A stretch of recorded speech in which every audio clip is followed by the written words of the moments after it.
I knew he didn't belong in my world the moment I saw his shoes.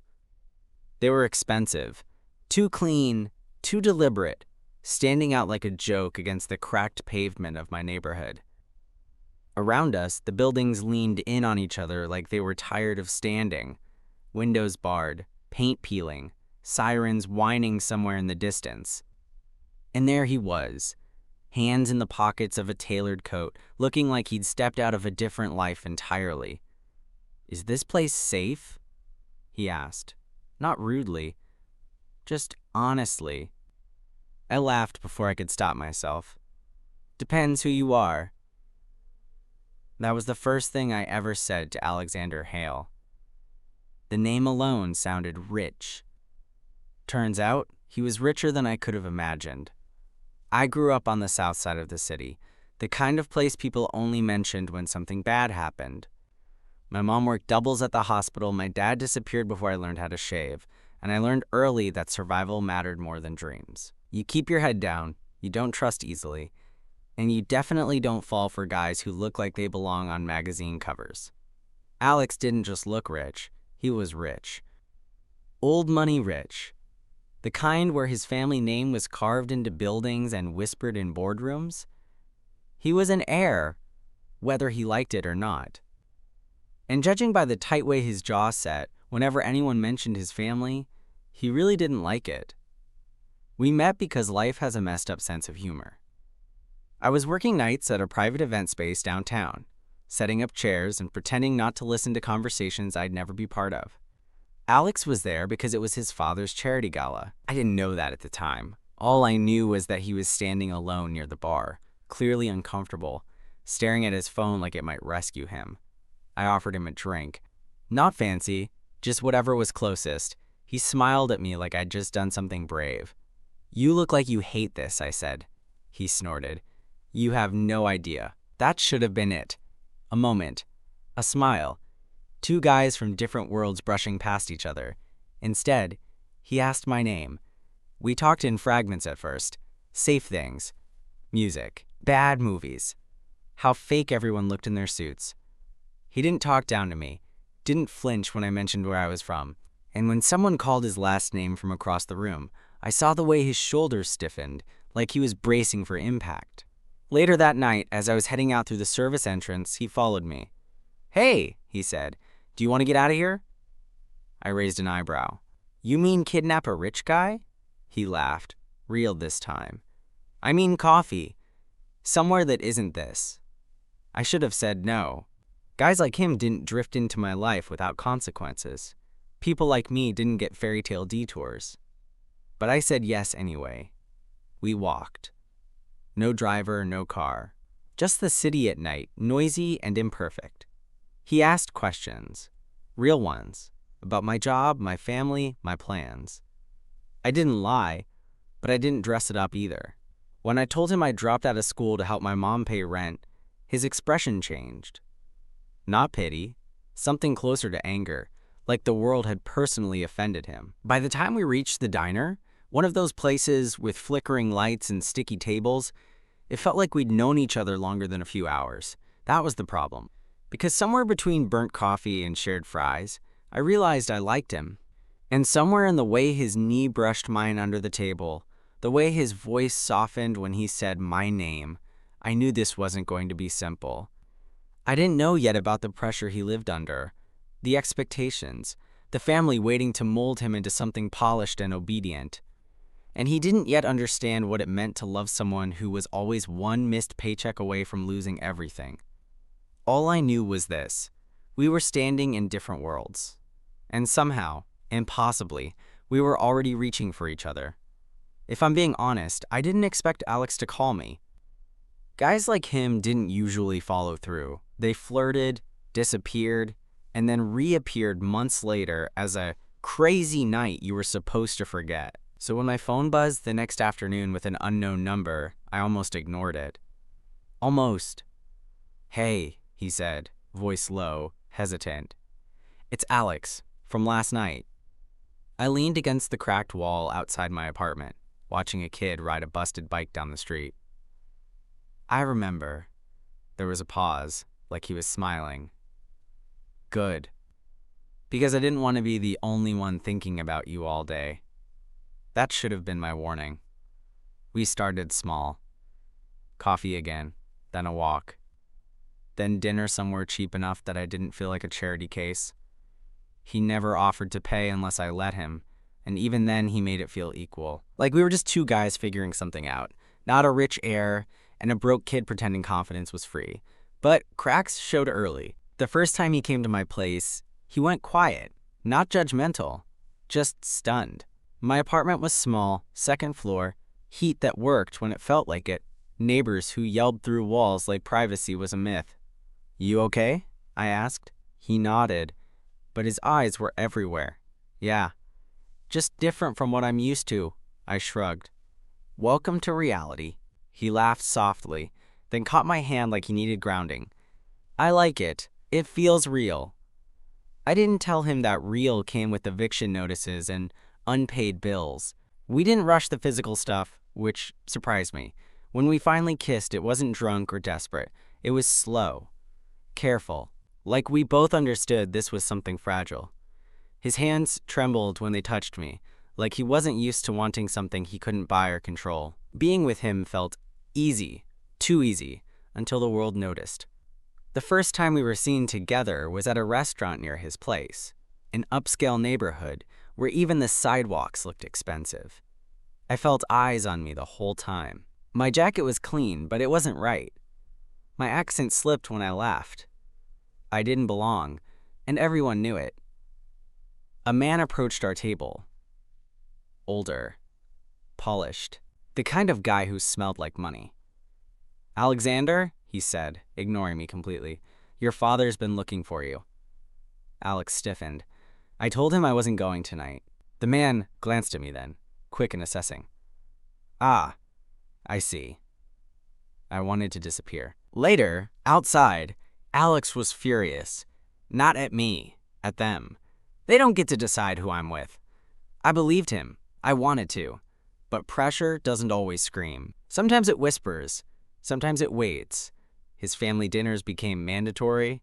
His schedule got busier. When I asked if I could come to something important to him, a birthday, a fundraiser, he hesitated just a beat too long. That beat hurt more than any insult. I started noticing things. How people talked to him when I wasn't around. How he'd tense when his last name came up.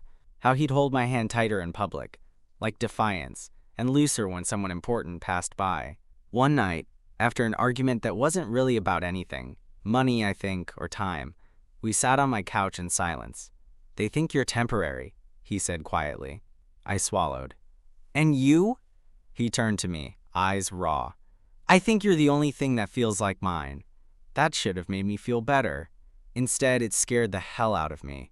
Because loving someone from another world means you're always waiting for gravity to win. And deep down, I knew it wasn't just society pushing against us. It was fear. And it was getting closer. The first real fight we had wasn't loud. No shouting. No slammed doors. Just words said too carefully. Like we were both afraid that one wrong move would shatter something we couldn't put back together. It happened after I skipped one of his calls. I was working a late shift, hands raw from hauling equipment, phone buzzing in my pocket while my manager barked orders. By the time I checked it, there were 3 missed calls from Alex and a message that just said, "Are you okay?" I texted back that I was fine. Busy, exhausted. His reply came almost instantly. "Can I come over?" I stared at the screen for a long moment before typing, "Not tonight." When he showed up anyway, I knew we were in trouble. He stood outside my building, coat open, hair messed up like he'd run his hands through it too many times. The streetlight caught his face, all sharp angles and worry. "You said not tonight," I said, arms crossed. "I know," he replied, "but you sounded far away." I laughed bitterly. "Welcome to my life." That hurt him. I saw it. But I was tired. Tired of feeling like I had to explain myself. Tired of pretending that our differences weren't growing teeth. Inside my apartment, the air felt heavy. He paced while I leaned against the counter, watching him move like a caged animal. "My father wants me to move back home," he said suddenly. I froze. "Back home? Like, permanently?" "At least for a while," he admitted. He says it's time I step up, take responsibility. And what does that mean? I asked, though I already knew. Alex hesitated. It means board meetings, public appearances, dating someone, appropriate. The word landed like a slap. So that's it? I said quietly. I'm inappropriate now? No, he said quickly. That's not what I meant. That's what they mean. I pushed off the counter, anger finally cracking through the exhaustion. Funny how they keep deciding things for you. And you think I don't fight it? He snapped back. You think I don't feel like I'm suffocating? Then why does it feel like I'm the one who has to disappear? My voice shook despite my effort to keep it steady. He stopped pacing and looked at me, really looked at me. I don't want to lose you. I swallowed. Then don't. But wanting wasn't the same as choosing. The weeks after that were strange. He didn't move back home, but the pressure doubled. Headlines, rumors, invitations he couldn't refuse. I watched him slowly get pulled into a life that had been waiting for him all along. And I felt myself shrinking to fit into the corners of it. The worst part wasn't his family. It was the looks, the comments disguised as concern. Friends of his who smiled too brightly and asked what I did, like they were searching for something impressive enough to justify my presence. Strangers who assumed I was staff. Or a phase. One night, after a gala I wasn't invited to, he came over drunk, not sloppy, just loose enough to be honest. They asked if I was serious about you, he said, collapsing onto my couch. And? I asked. I said yes. I waited. They said love is a liability. That did it. I stood up. I'm not your liability. He reached for my hand. I didn't say you were. But you didn't stop them either, I replied, pulling away. Silence stretched between us. Finally, he said, what are you saying? I took a breath that felt like it scraped my lungs. I'm saying I won't be your secret. I won't be your rebellion. And I won't be something you figure out when it's convenient. His eyes were glassy. So you're leaving? I'm saying, I whispered, that if you choose that world, you're choosing to lose me. He didn't answer. And somehow, that answer said everything. I didn't see Alex for 3 weeks after that. Not because we officially broke up. Not because we agreed on anything. We just stopped. Calls turned into texts. Texts turned into silence. And silence, I learned, can be louder than any fight. I threw myself into work, picked up extra shifts, said yes to things that wrecked my sleep and my back, because being exhausted was easier than being heartbroken. At night, I lay in bed staring at the ceiling, replaying his voice, the way he used to say my name like it mattered. Sometimes I hated him. Sometimes I missed him so badly it felt physical. The city kept moving.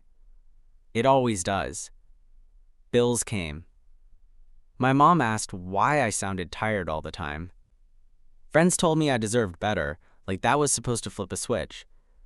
Then one night, everything blew up. I was at work when my phone started buzzing nonstop. Messages from people I barely talk to anymore. Missed calls. A link sent by someone I didn't recognize. I clicked it. There was Alex, standing beside his father at a charity event. Cameras flashing. Headlines screaming something about Heir steps into spotlight. And there, buried halfway through the article, one sentence that made my chest go tight. Sources say the young businessman has recently ended a relationship that didn't align with the family's public image. I felt sick. Not because he ended it, not even because they framed me like a bad habit, but because he didn't say my name. I left work early, walked home instead of taking the bus. Let the city swallow me whole. Every step felt heavier than the last, like I was dragging something dead behind me. I told myself it was done. Then, at 2 a.m, there was a knock on my door. I didn't have to look through the peephole. I knew. He looked wrecked. No perfect coat, no polished smile, just Alex. Eyes red, hair a mess, breathing like he'd run the whole way. "I messed up," he said. "I didn't move. You made a choice." "I made the wrong one," he shot back, voice breaking. "And I let them speak for me. I was scared." I laughed, sharp and humorless. "Welcome to my world." He stepped closer. "I tried to do it their way. I thought I could survive it. I can't." "And what?" I asked. "Now you're back because it hurts." "No," he said fiercely. "I'm back because losing you hurts more." I wanted to believe him. God, I wanted to. But love doesn't erase damage. "Do you have any idea what it's like," I said quietly, "to feel like someone has to give something up just to choose you?" He flinched. "I don't see you as something to give up, but they do," I replied. "And you let that matter." Silence again. But this time, it wasn't empty. "I told my father I'm done," Alex said, "with the expectations, with the pretending. If that means I lose everything else, so be it." I searched his face. "That's easy to say at 2 a.m. "I know," he whispered. "That's why I'm saying it to you, not them." My heart felt like it was tearing itself in half. Loving him had always meant standing at the edge of a cliff. This time, he was asking me to jump with him. "Alex," I said softly, "I can't be your escape." He nodded. "Then don't be. Be my choice." I didn't answer right away. Because love between different worlds doesn't fail all at once. It breaks. It rebuilds. Or it teaches you how deep you're willing to bleed. And I wasn't sure yet which one this was. I didn't let him stay that night. Not because I didn't want to. God, every instinct in me did, but because some choices need space to breathe. I watched him walk down the stairs, shoulders slumped, like a man who'd finally put something heavy down and didn't know how to stand without it. For the first time since we met, I was the one holding the power. That terrified me. The next few days were quiet in a different way. No headlines, no dramatic gestures, just Alex sending one message every morning. "I'm here. No pressure. Still choosing you." I didn't reply at first. Then, slowly, I did. Short answers. Careful words. I wasn't punishing him. I was protecting myself. When we finally met again, it wasn't in my neighborhood or his. It was a park halfway between our worlds, like neutral ground. He looked nervous, standing there in jeans and a hoodie, stripped of all the polish that used to follow him like a shadow. "I told them I won't do public appearances anymore," he said as we walked. "No more pretending I'm someone they can sell." "And?" I asked. "And they told me I was being reckless," he replied with a bitter smile. "That love doesn't last, but legacy does." I stopped walking. "And what did you say to that?" He turned to face me, eyes steady. "I said legacy means nothing if I don't recognize myself." Something in my chest loosened, just a little. But consequences don't wait politely. His father cut off his credit cards. Board positions vanished overnight. Friends stopped calling. The safety net he'd always assumed was there quietly disappeared. For the first time in his life, Alex had to ask how much things cost, and think before answering. He moved into a small apartment, not far from mine. Nothing fancy. Second-hand couch. No doorman. When the heater broke, he fixed it himself with a YouTube tutorial and a lot of swearing. I watched him learn, fail, adapt. And somehow, that made me love him more. But the pressure didn't disappear. It shifted. People stared when we held hands. Whispers followed us. Online comments speculated, dissected, judged. Some days he handled it with grace. Other days it crushed him. And when it did, he didn't hide it. "I don't regret choosing you," he told me one night, voice thick. "I just didn't realize how lonely it would feel." I rested my forehead against his. Welcome to my world. We were both outsiders now, him by choice, me by birth. The difference was, we were in it together. The night it finally broke wide open was unexpected. A fundraiser his family hosted anyway, without him. headlines painting him as lost and rebellious, and one particularly cruel article that suggested he'd been led astray. I was furious. He was quiet. "I should say something," he murmured. "You don't owe them an explanation," I said. He looked at me then, really looked at me. "I owe us the truth." The next morning, his name was everywhere. Not because of a scandal, because he told it himself. He spoke openly about pressure, about fear, about loving a man who came from a world his family didn't understand, and how that love saved him from becoming someone hollow. They didn't all cheer.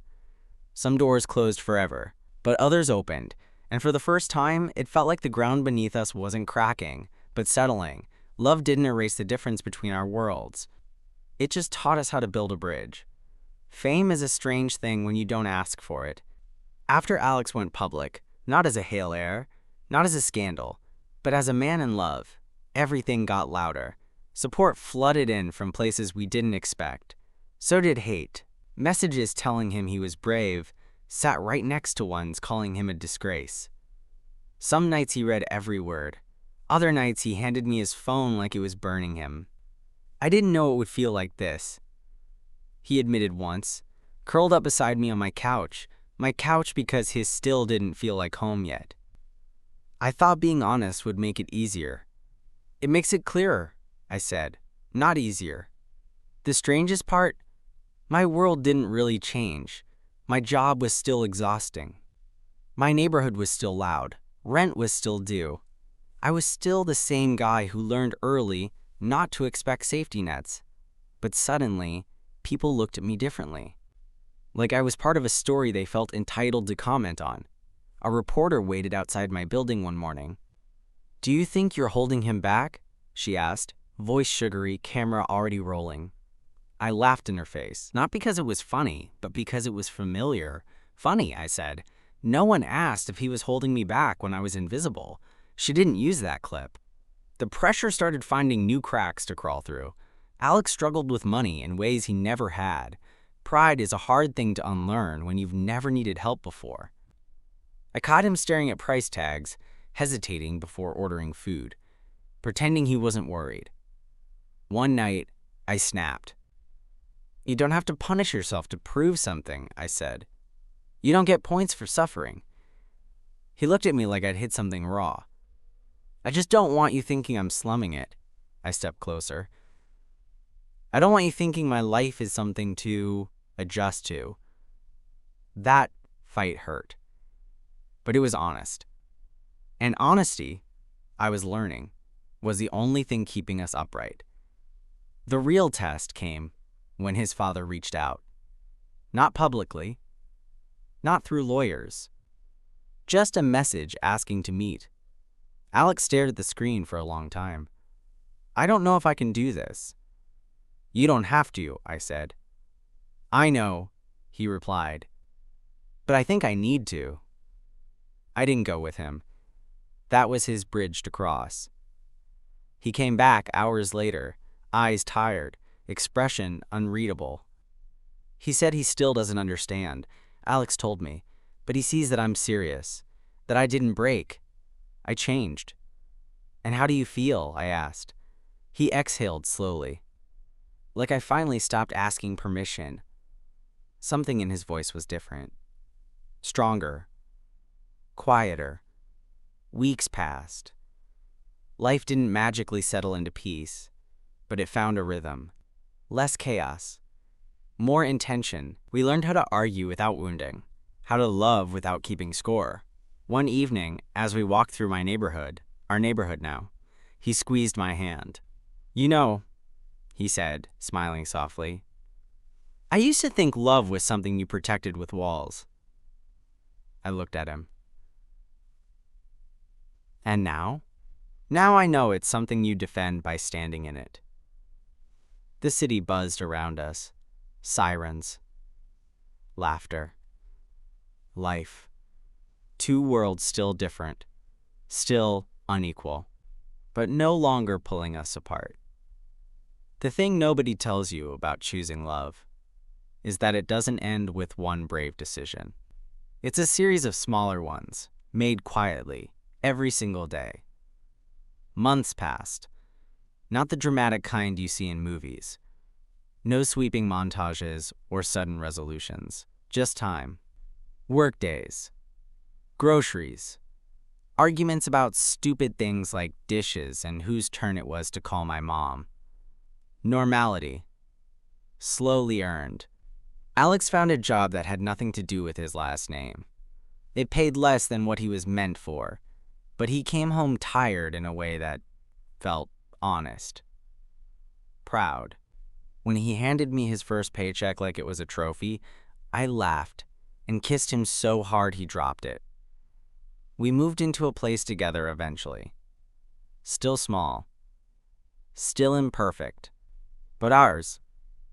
We painted the walls ourselves, arguing over colors, splattering more paint on each other than the actual room.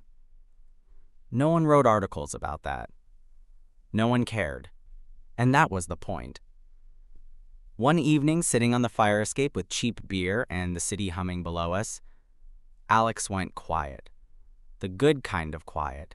The kind that means someone's thinking something heavy. "Do you ever regret it?" he asked. I didn't have to ask what it meant. I took a second. Not because I didn't know the answer, but because it deserved honesty. "Sometimes," I said, "I regret how hard it had to be." He nodded slowly. "But I don't regret you," I continued. "Not for a second." He let out a breath like he'd been holding it for a year. "Good, because I don't regret losing the world I came from." I looked at him, really looked at him, this man who had walked away from comfort, certainty, and approval to stand beside me in a life that didn't promise anything except truth. "What about the future?" I asked. "You ever miss what you were supposed to have?" He smiled softly. "I think I finally have it." Society didn't suddenly change its mind about us. There were still looks, still whispers, still moments when our differences showed up uninvited. Money was tighter for him. Trust came easier for me. We carried our pasts differently. But love isn't about erasing where you come from. It's about choosing where you're going. The last time we ran into someone from his old world, a former friend who barely hid his judgment, Alex didn't flinch, didn't explain, didn't apologize. He just took my hand and walked away. And that was when I knew. We weren't surviving anymore, we were living. Different worlds didn't disappear, they never do. But somewhere between pressure and choice, loss and loyalty, we built something stronger than all of it. Not a fairy tale. Something better. Something real.